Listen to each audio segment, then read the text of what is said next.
Hey guys, so I'm just going to kind of be winging this video here. I wanted to do a video on covering VLANs, layer 2 and layer 3 VLANs, and what brought me to this is I did a Google search for CCNP switch topics, and just to kind of give me some ideas here for some video concepts. And one of the links here said top 5 hardest topics on the CCNP switch exam. So of course I had to go check that out and kind of see what they were talking about. And as I kind of went down this list, I agreed with some of them. I mean, spanning tree protocol is as simple as it seems. I mean, Jeremy and CBT Nuggets, he explains it as simple as a tree falling on a link to block the path. There's a lot to spanning tree as far as configuration, how root bridges are defined, and there's just a lot of aspects to spanning tree. So I'm going to cover that in a separate video as well. But as I went down the list, I saw VLANs mentioned. I recall VLANs being relatively complicated when I was first getting into networking before I got a lot of hands-on the equipment. But over time, once you essentially see VLANs in production, see how they operate and where you use them, there's such a simple concept that I want to kind of do a video in case anyone is still a little fuzzy on what exactly they work. I'm going to try and break it down as simple as possible and show you some examples. VLAN trunking protocol, 802.1q trunks. We'll cover that in another video as well. Trunks, in my mind, are relatively simple, perhaps because I've dealt with them so much, but there's a little bit to configuring them as well, and it only takes one time of configuring a trunk to add a VLAN to it, and forgetting the add subcommand in iOS and dropping all the other VLANs and losing production equipment before you learn that you have to be careful when messing with trunks. And then at number 2 on their list was switch virtual interfaces. Now, switch virtual interfaces, if you're not familiar, are essentially the virtual kind of layer 3 VLANs. So your layer 2 VLAN is going to go to a layer 3 VLAN, which is a switch virtual interface, or an SVI. And I saw this term thrown around a lot at the beginning of my network career, and I wasn't exactly sure what it meant, so I had to do a little research on my own. And then once I saw them in use, they were just as simple as layer 2 VLANs, if not easier. So I'm going to cover this, switch virtual interfaces, as well as VLANs. So that'll cover 2 off the list. We can double back to VTP and STP later. They probably warrant their own videos, at least STP does. And number 1 was port security. Now, I've already covered a real-world networking example of port security. There's a lot to it as far as sticky, dynamic, error recovery. I can cover a video on the actual technology itself, or the protocol itself, but I'll hit that in another video also. So those are what this particular blog, Pluralsight blog, defines as the hardest topics. So getting into VLANs, the next thing I did was I wanted to give you guys kind of a textbook answer, and textbook never really, a lot of it's too complex, honestly. So what I did was just a quick Google search on explaining a VLAN. I found somebody asking kind of what's the introductory level explanation of VLANs. So this user responded. His name is Big M Stone, Bigum S Tone, Bigum ST1. Anyway, so this guy here, he's basically saying that a VLAN, a virtual LAN, which is what VLAN stands for, is a way of creating multiple virtual switches inside one physical switch. So when you think about that, it sounds a little confusing, but he did break that down pretty well. So if you have one physical switch, VLANs are a way of segmenting the traffic inside so that they think they're within sub-switches within that switch. Now the configuration of it is even less complicated than that explanation there, but he goes on to mention some of the key aspects as why VLANs are important things, and kind of what they cover. Security. Essentially, if you have different device pools broken down into segmented VLANs, you have the ability to apply access lists and other things that you typically, it would be a little bit harder if all these devices were in the same subnet or the same VLAN. Link utilization. Obviously, if you break your network down into VLANs, based on devices or locations, between link utilization and decreasing the size of your subnets and your broadcast domains. That's going to help increase efficiency on the network. Service separation. This is a good one. This is one I see used in production basically everywhere I go, as far as the ability to segment voice traffic, video traffic, some of your things that once you get more in depth into CCNP and even into the CCIE level for some of the QoS stuff, the two topics of discussion that relate to the service separation is policy maps and quality of service. And quality of service kind of rides on the back of policy maps pretty heavily, but it gives you the ability to take, say, voice traffic and prioritize it, give it a certain threshold of bandwidth, shape traffic that maybe you don't feel is high of a priority, so that when your circuit starts to get saturated, that traffic gets dropped first, even to the point of different policy maps for, say, management to go out a different dedicated circuit path, or various things like that. Anything you're going to want to do, you're going to have to isolate that traffic somehow, obviously, or else whatever you apply is going to go to everything. So segmenting traffic into VLANs based off their service or maybe their role is definitely another good component of using VLANs.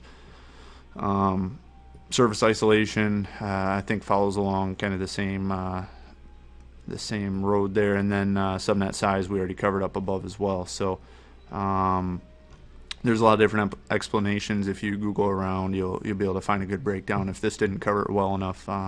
So that's kind of your text explanation out of the book, although it is from a user. So I like to use that better than an actual book answer. So let's go ahead and look at some examples here of where VLANs might come into play.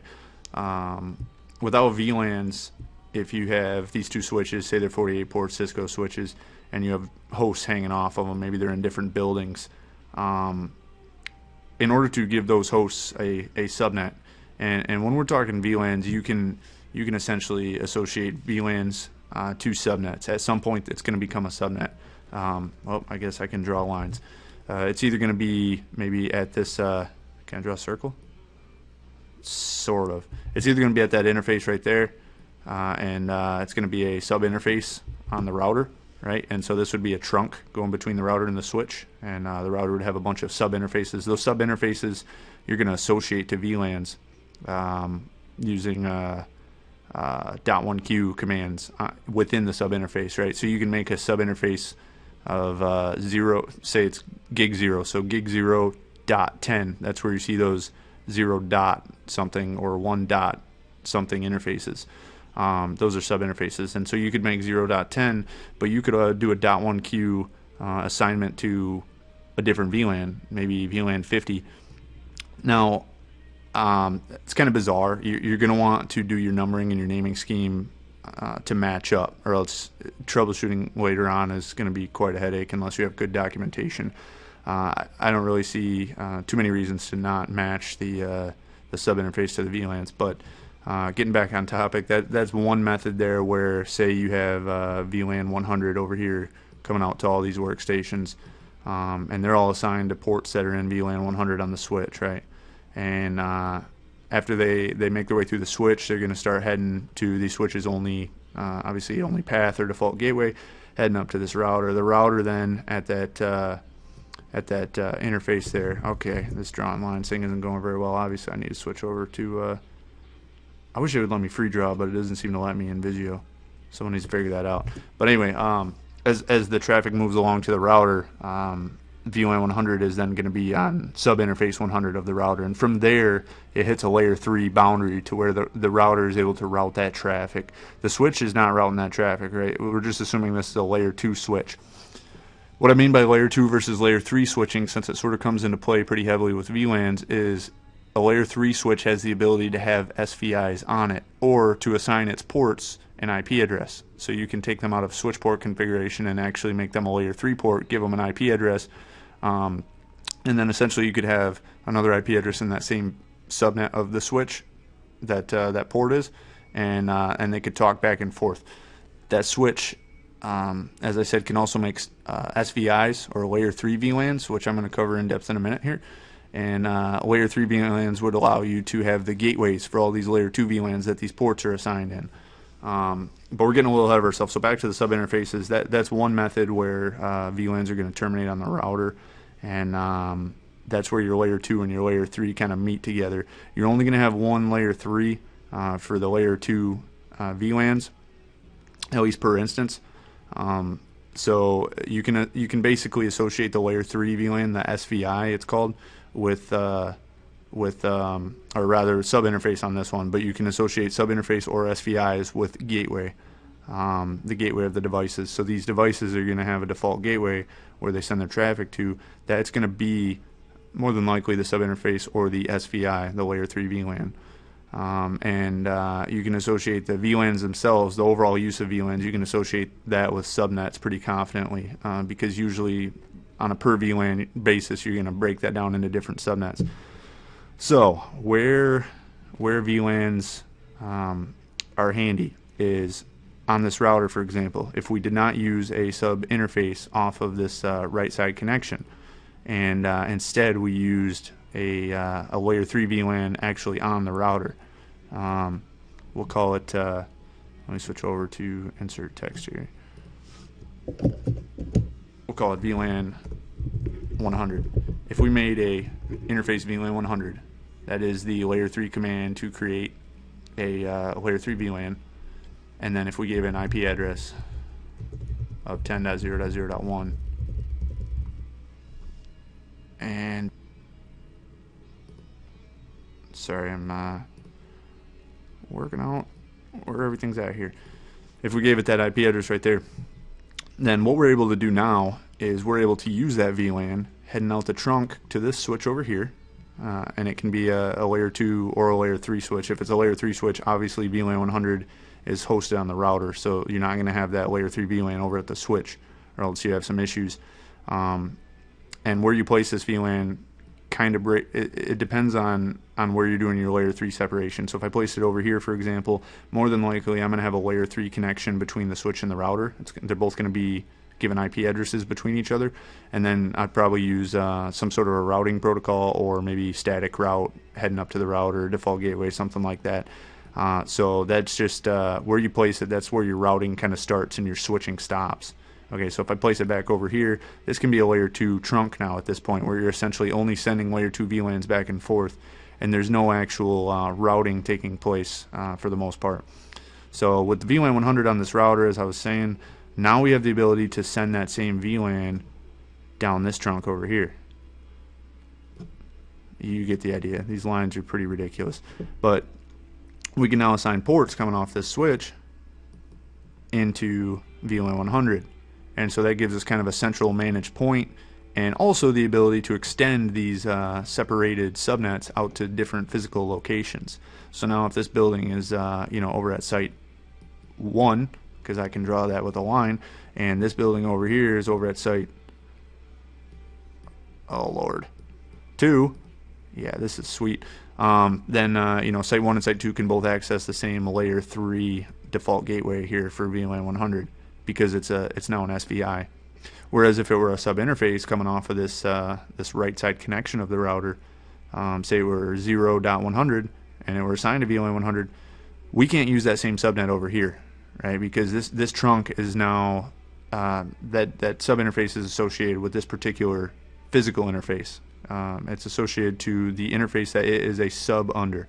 So now traffic coming up from this switch is going to have its own either set of sub interfaces for its VLANs, or it may come into SVIs if you're running a rather bizarre network or something set up different. So the layer 3 VLAN is the gateway, and by having that instead of sub interfaces, it lets us kind of extend VLANs a lot easier. I had another diagram down here I threw together of just more switches in place. Now what you might have off of this this top switch is maybe and you can kind of call this your core layer. You might have some routers, some firewalls, connections to the internet, and that's where actual routing occurs, and likely it would occur on this switch here, this core switch. You could essentially assume that this guy was the layer 3 breakpoint, so he's going to have all the gateways for all the VLANs, and then those VLANs, layer 2 VLANs, are going to traverse through these trunks, right? So there's no IP addressing going on down below that top switch in this example. and so down here are kind of your distribution switches. Although really you'd probably, if you had more connections, you should have cross connects between your access layer, which is the bottom layer here, and your distro.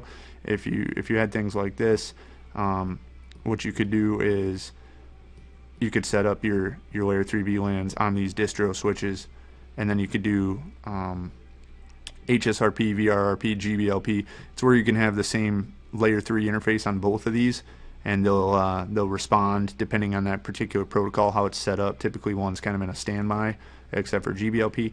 So that would give you the ability to have a little bit of redundancy, right? But so going back to the example where all the VLANs are up here, and this is the layer 3 separation for the layer 3 VLANs.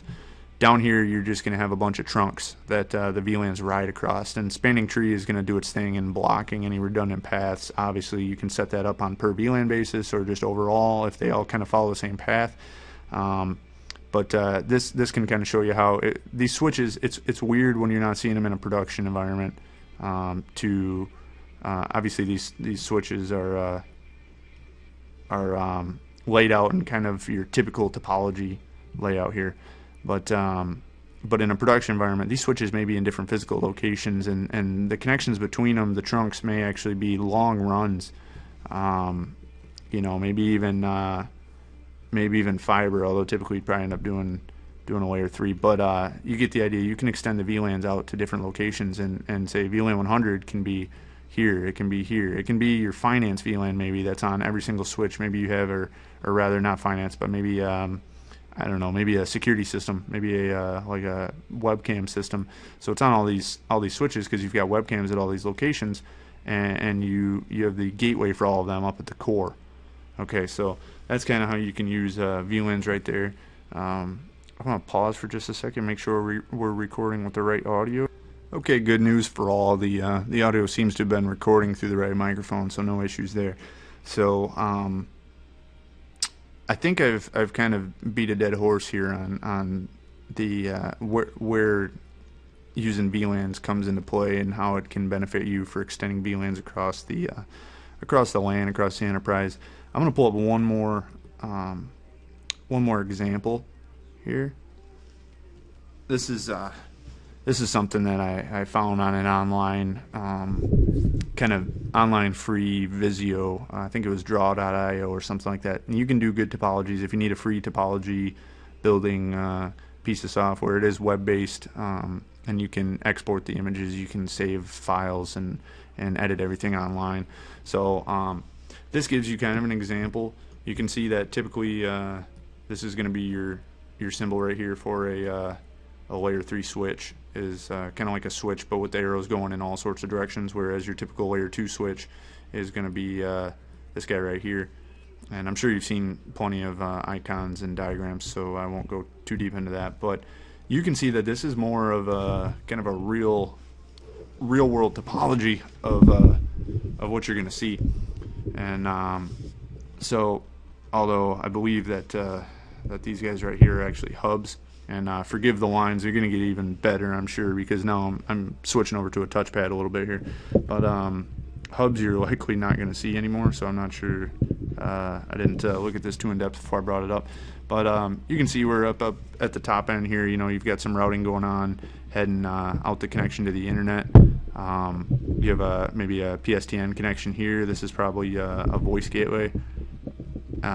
So this is where your top end routing is going to be. At the layer 3 switch level, you're obviously going to have the routing protocol. You're going to have probably a full routing table in these guys as well, and then you've got some things like maybe a server switch here, and all your servers are hosted off of that. Maybe this is in a DMZ VLAN coming back over towards the edge of the network, because these are services that are likely going to be accessed from the outside internet.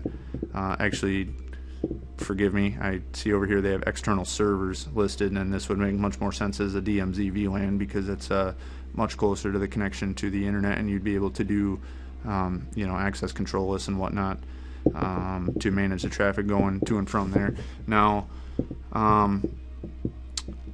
all these different network devices, you can basically imagine that there's hosts hanging off of these, and that they're probably in very different locations, maybe a college campus, and these are all at different educational buildings or what have you.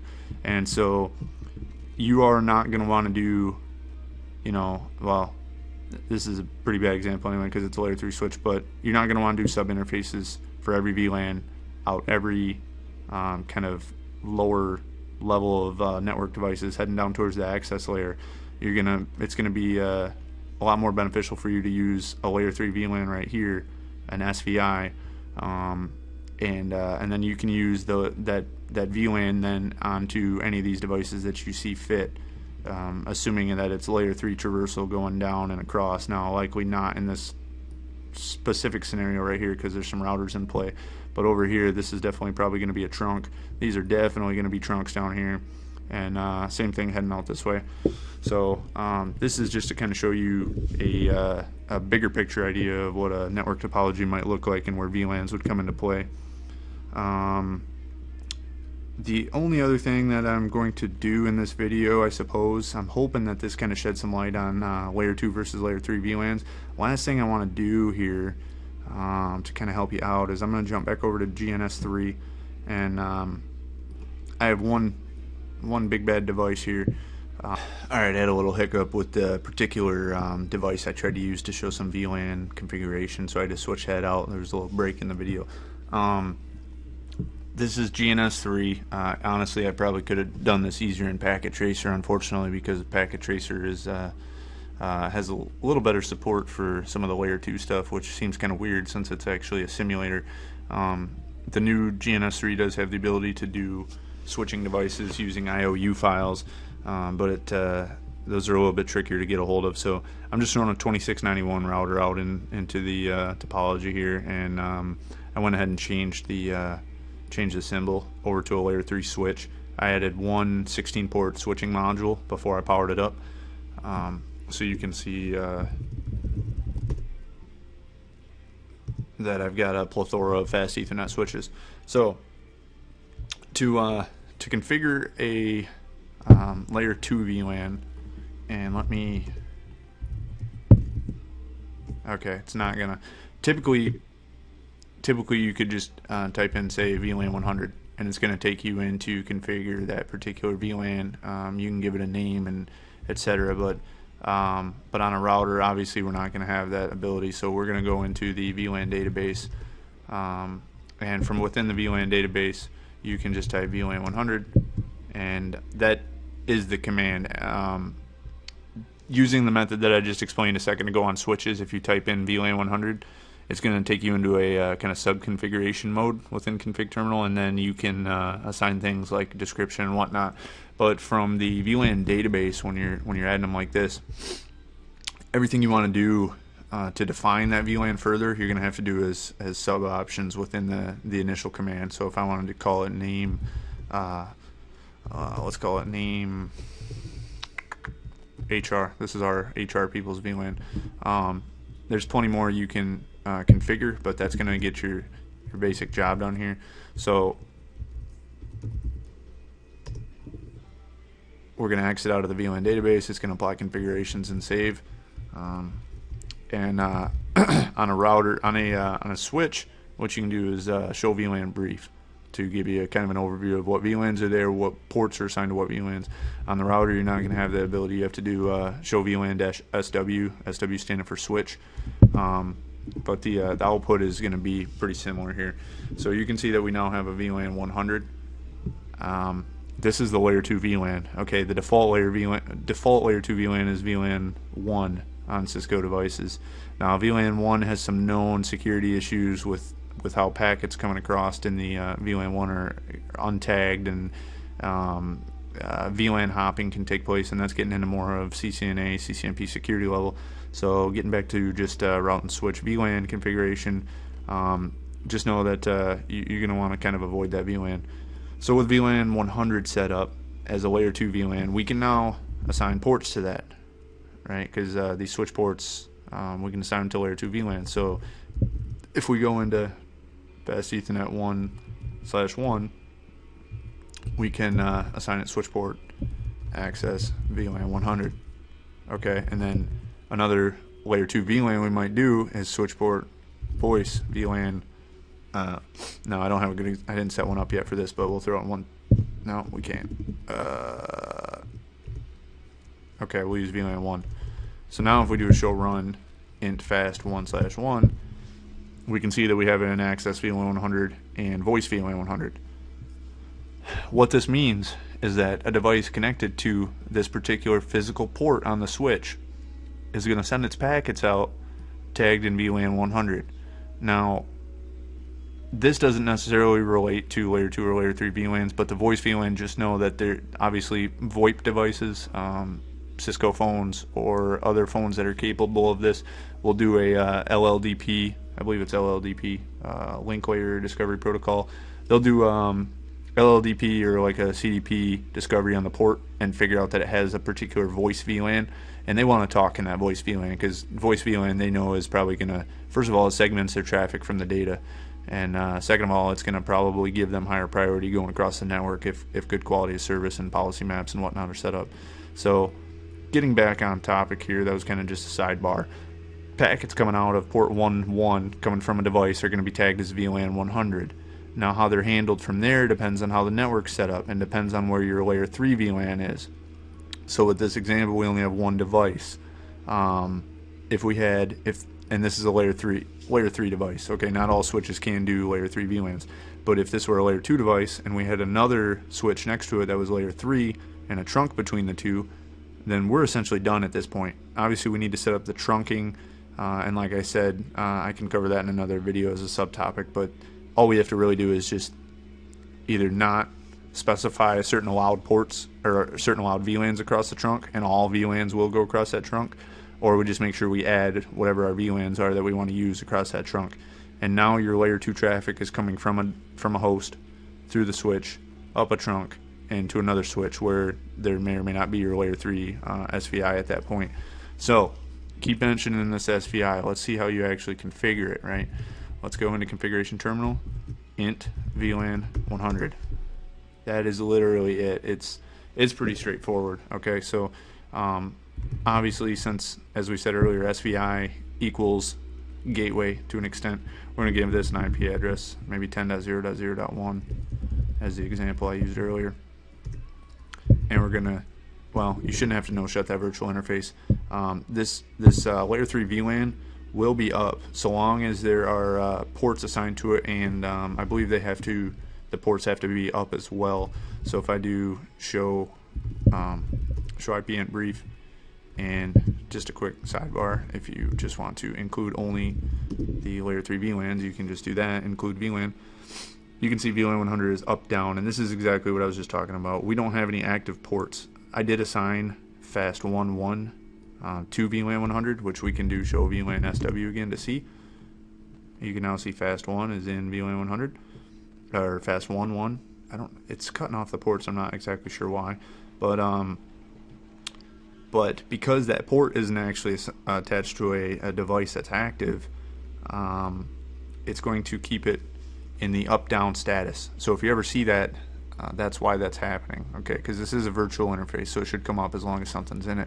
Now, if you monitor your devices based off of VLAN, and every device within that VLAN goes offline for some reason, goes off the grid, well, now you're in a world of hurt, because now you think that your whole device is down for your monitoring software. So that's why it's better to use a loopback for monitoring. Now the VLAN will come up if it's applied to a trunk, I believe, so long as that trunk is active. So if we had another switch next to this switch, and we had a trunk, layer 2 trunk between the two, as long as you had that VLAN active going across that trunk, then that VLAN will also come up. So with that being said, what we're at now for a point is we have a port in VLAN 100, and we have the layer 3 interface set up for VLAN 100. Show run int VLAN 100. So now when a device talks, more than likely there's a couple components still missing. You're going to need DHCP somewhere, unless you're statically setting the clients. But once they have an IP address of some sorts within the subnet range that's valid, when they start talking now out fast 1.1, it's going to tag the traffic with VLAN 100. And once it gets to the switch, the switch is going to say, hey, VLAN 100, I have the layer 3 for that guy. So at that point, the traffic kind of hits the layer 3 break, as I like to call it, and from here on out, that switch is then going to forward that traffic based off layer 3 routing rules, instead of just continuing to push the layer 2 traffic through trunks until it can find its gateway. So once the traffic hits the gateway, being the SVI, this layer 3 VLAN, at that point it can start doing routing decisions on where that traffic's headed based off its destination IP address.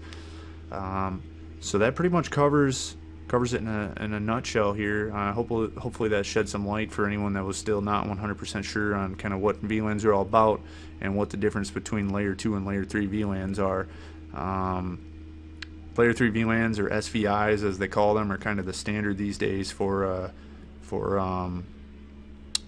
gateways for subnets, or rather subnet kind of allocation, unless there's special cases where sub interfaces do a better job. And I'm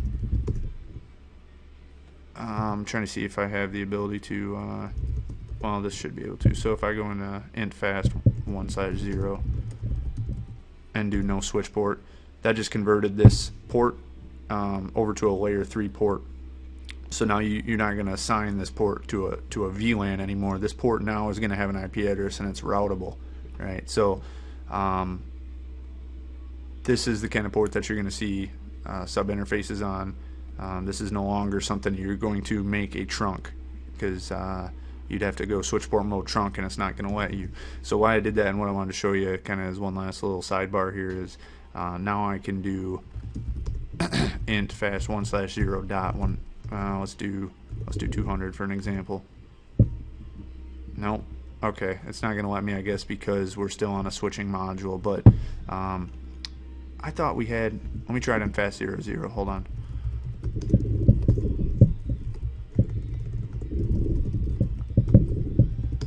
Okay, so I guess because we were on an actual switch module, if we get into one of the native layer 3 ports on the router here, the simulated switch, then I can go into a sub interface. This is the sub interfaces I kept talking about earlier, how you actually configure them.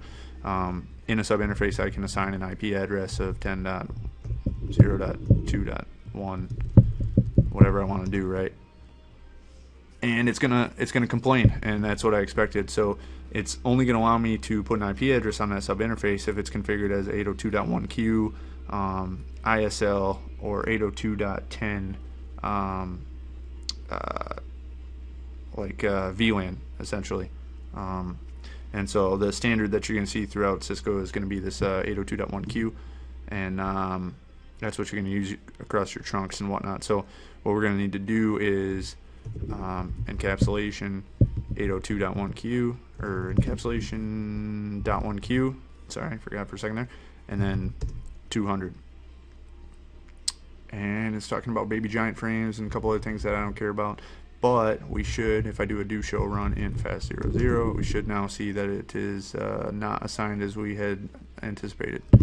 That's outstanding. So, oh, I'm sorry. You're probably yelling through your computer screen. There we go. So the actual sub interface that we were configuring is now assigned to VLAN 200.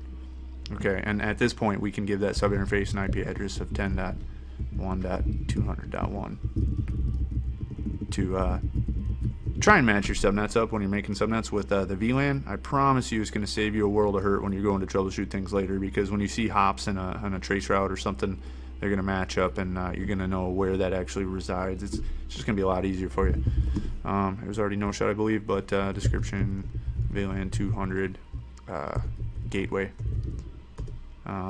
So this is the alternate method to use in a layer 3 VLAN in order to terminate layer 2 VLANs to a gateway, is by using a sub interface. Okay, and that's what we've been talking about throughout the video, so I wanted to kind of show you what that looks like. Although most of this video was intended to show you more of what the layer 3 VLAN, the SVI, looks like. But at this point, if we had, so this is fast 0/0 interface, so if we had fast 0/0 connected to another switch, okay, and on that other switch you would then create the layer 2 VLAN 200, then you could send that traffic up to this switch here that we're configuring obviously across the trunk, and on that trunk you'd also have to have VLAN 200 allowed across the trunk. You could send that traffic up, and it's going to hit this sub interface and know that that's its gateway, and that's where it's going to kind of break away into a layer 3, and at that point this device is going to be able to do the layer 3, the routing, based off the packet information from there. Another thing to keep in mind on the devices that you are creating the layer 3 SVIs, so the show run at VLAN 100, this guy right here, you still, when you create this, it's not going to create the layer 2. You still need to create the layer 2 on this device. When you assign a port to a VLAN that's not created layer 2 wise, most Cisco devices, they're supposed to anyway, build that layer 2 VLAN for you. But when you create this SVI, you still need to go into, and we already set it up, so I know it's already there, but you still need to go into your actual VLAN database and create it. If you don't do that, and you have this VLAN maybe going across the trunk, maybe you have that VLAN configured on every other switch that's in its path that's going to use it as their gateway for those VLANs, you're going to see some issues. The traffic is going to kind of get across the trunk and die because it kind of needs to be filtered into the layer 2 VLAN first, and then it's going to realize there's a layer 3 gateway there. So that's something to keep in mind, something I've been burned on before throughout my career. But so that's it. That is the layer 2, layer 3 breakdown with a bunch of nasty drawn lines, and hopefully that shed some light on it for you. Thanks for watching.